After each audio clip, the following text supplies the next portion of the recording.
আপনাকে ধরেন না বোমটা। আসলে করোনাকালীন সময়ে সবাই খুব বাজে একটা অভিজ্ঞতার মধ্যে দিয়ে পার করেছে। তো আমার ক্ষেত্রে সেটা ব্যতিক্রম না। আমি 3টা রেস্টুরেন্টের ওনার ছিলাম। গাজীপুরের টঙ্গীতে, পুবাইলে, মাজুখান নামক জায়গায় 3টা আমার রেস্টুরেন্ট ছিল। এগুলোতে প্রায় আমার 1.5 কোটি টাকার মতো ইনভেস্ট ছিল। তো সেই জায়গাগুলোতে আমার প্রায় আপনার 65-70 মতো আমার কর্মচারী ছিল। তো করোনাকালীন যে সময়টা, এটা কত দূর যাবে সেটা আমার ধারণা ছিল না। আমি ভাবতাম হয়তো বা 2-1 মাসে এটা শেষ হয়ে যাবে। আমার কর্মচারীগুলোকে আমি মানে অর্ধেক ছেড়ে দিয়ে বাকিগুলো হচ্ছে রেখে দিয়েছিলাম। তো করোনা যখন শেষ হচ্ছিল না, আর আমার তখন ব্যাংক লোন অফ হয়ে যায়, একটা বড় ব্যাংক লোন আমার হওয়ার কথা ছিল, সেটা অফ হয়ে যায়। তো আমি আসলে ওগুলো সামাল দেওয়ার জন্য বিভিন্ন ছোটোখাটো যে এনজিওগুলো আছে ওগুলো থেকে ছোট ছোট কিছু ঋণ নেই, যে আমার কর্মচারীদের অন্তত যেন ওদের হাফ স্যালারি হলেও আমি দিয়ে যেতে পারি। তো ওইভাবে করার পরে তো তারপর আমি সামলাতে পারছিলাম না, আমার অনেক মানে হ্যাসেলের মধ্যে দিয়ে যাচ্ছিলাম। তো একটা সময় আমি স্লিপিং পিল নেওয়া স্টার্ট করি ঘুমানোর জন্য। আমি মানে টেনশনে প্রেশারে ঘুমাতে পারতাম না। তো ওইটা একটা সময় কয়েকদিন নেওয়ার পরে ব্যাপারটা আমার কাছে দেখা গেলো যে একটা হ্যাবিট হয়ে গেল, মানে ওইটা ছাড়া আমি পারছি না। আর যেহেতু আমি নন এডিক্ট পার্সন, আমি ইভেন চা সিগারেটও খাই না, তো ওইটা আমার মায়ের কাছে একটা বা আমার ফ্যামিলির কাছে একটা সন্দেহ ব্যাপার চলে আসলো যে হয়তো বা অ্যাডিকশনের মধ্যে দিয়ে যাচ্ছে, বা হয়তো অ্যালকোহল বা কিছু একটা নিচ্ছে। তো শিপন যে তার সাথে হচ্ছে আমার মাধ্যমেই আমার পরিচয়, তারা আমাকে নিয়ে একটা ফিল্মের সাথে রিলেটেড ছিল। তো ওরা হচ্ছে আমার মাকে বলে যে হ্যাঁ, ওর তো সিমটম দেখে মনে হচ্ছে যে ড্রাগ নিচ্ছে, তো আপনি একটা কাজ করেন, ভাওয়ালে দিয়ে দেন, ওখানে তো আমি নিজে আছি, আর ভাওয়ালে হচ্ছে যদি দেন, আর ওখানে ওর ফেস কেউ জানবে না, যেহেতু গাজীপুরের দিকে আলোচনাও হবে না, ওখানে দিয়ে দেন, তাহলে আমি খেয়াল রাখতে পারবো। পরে মা বলল যে টাকা পয়সার ব্যাপারে, তো উনি বললো যে ফার্স্ট টাইম হচ্ছে 3 লাখ টাকা দিতে হয়। আর আমাদের হচ্ছে যে রিহাব সম্পর্কে কোনো ধারণাই নাই, ইভেন আমার ফ্যামিলির বা কারোরই রিহাব ব্যাপারটা আমরা কমপ্লিটলি জানি না।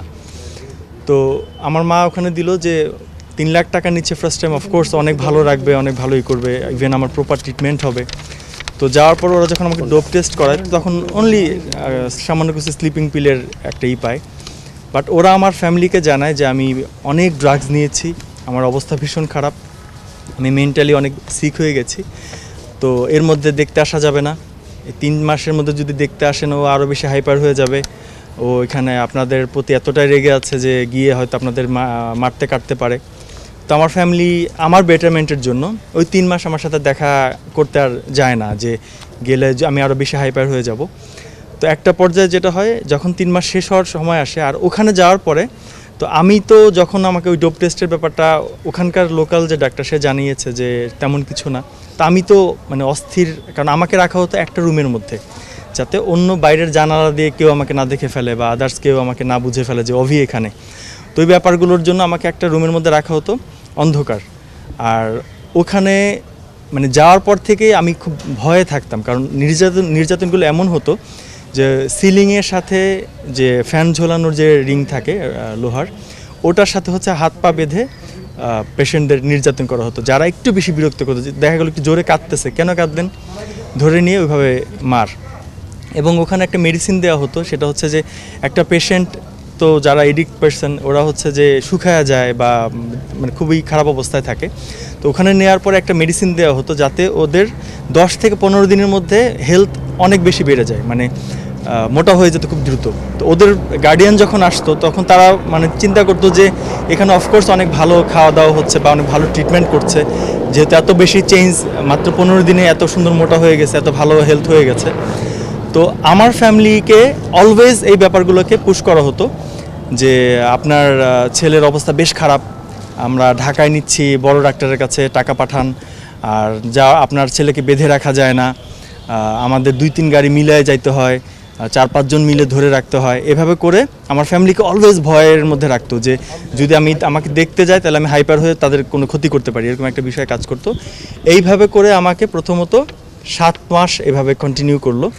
যখন আমি বেশি কান্নাকাটি করি বা বেশি বিরক্ত করি, বা আমার একটা মেয়ে আছে, যখন আমি তাকে দেখতে চাই বা আমাকে যদি বলি যে আমাকে একটু ফোনে আমার সাথে কথা বলায় দেন, তখন আবার আমাকে বলা হতো যে তোমার ফ্যামিলি তোমাকে নিতে চায় না, তোমার ফ্যামিলি তোমার প্রতি এতটাই রাগ, এতটাই তোমাকে পছন্দ করে না, ভালোবাসে না, তোমার ওয়াইফ হয়তো বা তোমার খবরই নেয় না, বাট এটা সম্পূর্ণ হচ্ছে উল্টা। আমাকে বোঝানো হতো একভাবে, বাট আর আমার ফ্যামিলিকে বোঝানো হতো একভাবে। তো 7 মাস হওয়ার পরে তো যখন আর পারছি না, আর এর মধ্যে আমাকে ইনজেকশন দেওয়া হতো। 7 মাস পরে এর মধ্যে 2টা ইনজেকশন দিছে। যখন ইনজেকশন দিত 15 to 20 ডেজ আমি মানে আমার কোনো থাকতো না, মানে খেতাম হয়তো বা আমি বুঝতাম না, মুখে লালা পড়তো, আমি কথা বলতে পারতাম না, মানে জাস্ট একটা জায়গায় পড়ে থাকতাম। আর ওই পুরো ঘরটাই হচ্ছে র্যাবের টিম যখন তারা গিয়ে দেখেছে পুরো ঘরটা স্যাঁতসেঁতে। এই শীতের মধ্যে ফ্লোরিং করায়, মানে যতগুলো পেশেন্ট আছে আর যারা 4-5টা বেড যেগুলো আছে সেগুলো হচ্ছে যারা ভলান্টিয়ার, মানে শিপন, তারপর কি বলে রায়হান, ওরা হচ্ছে বেডগুলোতে ঘুমায়। আর আমাদেরকে রাখা হতো জাস্ট ওই ফ্লোরগুলোতে স্যাঁতসেঁতে অবস্থার মধ্যে। আর কেউ যদি একটু কান্নাকাটি করতো তার কাছ থেকে এই কম্বলটা টেনে নিত, মানে সারা রাত তাকে ওই স্যাঁতসেঁতে জায়গার মধ্যে খালি জায়গায় কম্বল ছাড়া বা শীতের কোনো কিছু ছাড়া তাকে থাকতে হতো। সো 7 মাস পরে যখন আমার ফ্যামিলি আমাকে দেখতে গেল, আমার মা, আমার ভাই, আমার ওয়াইফ, আমার বেবি, তার আগের দিন আমাকে হচ্ছে ইনজেকশনটা পুশ করে দেওয়া হলো। সেটা পুশ করতে হচ্ছে দীপঙ্কর, যে প্রোগ্রাম অফিসার, সেই কাজগুলো করতে। স্টাফ রুমে ক্যামেরা ছিল না, ওই স্টাফ রুমে গিয়ে মেডিসিন এবং আপনার ইনজেকশনগুলো উনি পুশ করতো। তো দেওয়ার পরে আমার ফ্যামিলি যখন গেল, গিয়ে দেখে যে হ্যাঁ অফকোর্স আমি ওইভাবে তারা যেভাবে বলছে আমি ঠিক সেরকমই, আমার কোনো মানে কথা বলতে পারছি না, আমার মুখ দিয়ে লালা পড়ছে, ইভেন আমি চোখ লাল হয়ে আছে। তো আমার মা, যেহেতু আমাদের ফ্যামিলি বা আমাদের রিলেটিভদের মধ্যে কেউ ড্রাগ নেয় না, ওই ব্যাপারগুলো আমার মার মাথায় আসছিল যে ড্রাগ এখনও কাটে নাই, যেহেতু চোখ লাল হয়ে আছে, মুখে লালা পড়তেছে, তার মানে আমার ছেলে সত্যি খুব অসুস্থ। তো তার 15 দিন পরে যখন দেখলাম যে এইভাবে যদি হয়, আর আমি একটা আইডিয়া পেয়ে গেছিলাম ওখানে, যে আমি যদি কোনো কিছু আমি না করতে পারি, তাহলে এখানেই আমাকে অন্তত 3-4 বছর আমাকে এভাবে থাকতেই হবে, এবং একটা সময় হয়তো আমি মেন্টালি সিক হয়েও যাব। তো একটা পর্যায়ে গিয়ে আমি ওখানে কিছু পেশেন্টদের সাথে ভালো রিলেশন করার ট্রাই করি, যারা কেউ কোনো না কোনো সময় তো বেরোবে, কারণ যারা একটু লোয়ার ক্লাস, যাদের টাকা পয়সা একটু কম, ওদেরকে দ্রুত ছেড়ে দেয়, কারণ ওদের টাকা নেয়ও কম, 30-40 হাজার টাকায় 3 মাস রেখে ছেড়ে দেয়। তো ওদের মতো একজন পেশেন্টের সাথে আমি এত ভালো রিলেশন করলাম যে তুমি আমার জীবনটা আমাকে ভিক্ষা দাও, কোনো ওয়েতে আমাকে শুধু তোমার ফোনটা, তুমি বেরিয়ে গিয়ে যখন তুমি ফিরে আসবা তখন তো তোমাকে ফোন আনতে দিবে। ওটাকে বলা হচ্ছে কন্ট্রোল ফ্রি। তো ও যখন কন্ট্রোল ফ্রি হয়ে গেল, তো ওই ছেলেটা হচ্ছে তার 2 দিন পরেই, মানে আমার কথায় আমি ওকে এতটুকু কনভিন্স করতে পেরেছিলাম, 2 দিন পরে সে আসে। তা আসার পরে হচ্ছে যে আমি ওর ফোনটা নিয়ে কিচেনে যাই ভোর 5টা 5:30টার দিকে, গিয়ে আমার যে ফ্রেন্ড জয়, ফিল্মের হিরো, তো ওর সাথে আমি জাস্ট 1-1.5 মিনিটের মতো একটু কথা বলতে পারি, একদম খুব আস্তে ফিসফিসায়, যে আমাকে যে কোনো ওয়েতে উদ্ধার কর, আমি এই জায়গাটাতে আছি। বলার পরে সে আমাদের শিল্পী সমিতির সভাপতি জায়েদ খানের সাথে যোগাযোগ করে, এবং জায়েদ ভাই এবং জয় এবং আমার আদার্স কিছু ফ্রেন্ড, তারা এসে র্যাব 2-এর সাথে যোগাযোগ করে, এবং র্যাব 2-এর একটা বিশাল বড় টিম গিয়ে আমাদেরকে উদ্ধার করে। এবং মানে আমার কাছে ফিল হয় যে আমি রাইট নাও আমার 32 চলছে আমার এইজ, যে আমার মনে হচ্ছে যে আমার আজকে সকালে আমার 10 মাস পরে আমার বডিতে আজকে রোদ লাগছে আমার শরীরে। আমাকে কখনো জানালা দিয়ে তাকাতে দিত না, এই জন্য যে যদি কেউ আমাকে দেখে ফেলে, আমাকে চিনে ফেলবে, যদি একটা ছবি তুলে নিউজ করে দেয়, আমাকে কখনো জানালা দিয়েও তারা তাকাতে দিত না। এবং যে মেইন যে আসামি ফিরোজা নাজনীন বাঁধন, ওনার সব থেকে যে বাজে ব্যাপারটা হচ্ছে উনি আসলে সুস্থ না, ওনার মেন্টালিটি মানে একটা সাধারণ স্বাভাবিক মানুষের মতো না।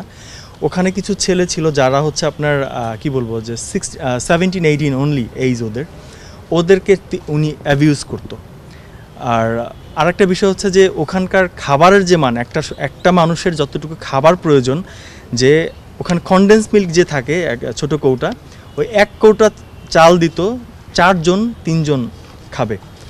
তো ধরুন 30 জন মানুষের জন্য জাস্ট 8 পট বা 10 কৌটা চাল দেওয়া হতো। তো খাবারের জন্য এমনও দেখা গেছে মানুষ যে কিচেনে ময়লা ফেলতেছে, ময়লা থেকে কলার চোচা চাবাইতেছে, লেবুর চোচা চাবাইতেছে, মুরগির ছোট ছোট হাড় ফেলে দিছে ওরা খেয়ে, সে হাড়গুলো চাবাইতেছে। আমি মানে একটা পর্যায়ে যখন মানে আর টিকতে পারতাম না, তখন কি করতো, ওই ভাতের মার যে ফেলতো ওই ডাস্টবিনের ওই দিক দিয়ে, সিঙ্কের ওই দিক দিয়ে যখন যেত, ওইখানে ওরা এরকম হাত দিয়ে ভরে ভাতের মারটুকু খেত। আমি যখন আমি একটা পর্যায়ে এসে গরম ভাত ঢালছে, সেই খিদে সহ্য করতে না পারে সেই গরম ভাতের মধ্যে হাত দিয়ে যে কেউ না দেখে ওই গরম ভাত গিলে ফেলছি, মনে হয়েছে যে আগুন গিলতেছি। খিদার কষ্ট উনি তো একটা মানুষ, অন্য মানুষগুলোকে কিভাবে এতটা প্রেশারাইজ এতটা কষ্ট দিতে পারে সেটার একটা উদাহরণ হচ্ছে উনি। যে পৃথিবীতে নিষ্ঠুরতা যদি কিছু থাকে সেটা হচ্ছে ওনার রিহ্যাব সেন্টারটা। আমি অন্য রিহ্যাব সম্পর্কে আমি জানি না, বাট ওনার রিহ্যাব সেন্টারটা সম্পর্কে যতটুকু আমার এই 10 মাসে আমি অবজার্ভ করেছি, তো আমার কাছে মনে হয়েছে যে পৃথিবীতে যদি জাহান্নাম বলে কিছু থাকে সেটা হচ্ছে যে ওনার রিহ্যাব সেন্টারটা। সো আমি আসলে একটু সিক, আমি যদি পরে কখনো কথা হয়। Thank you so much.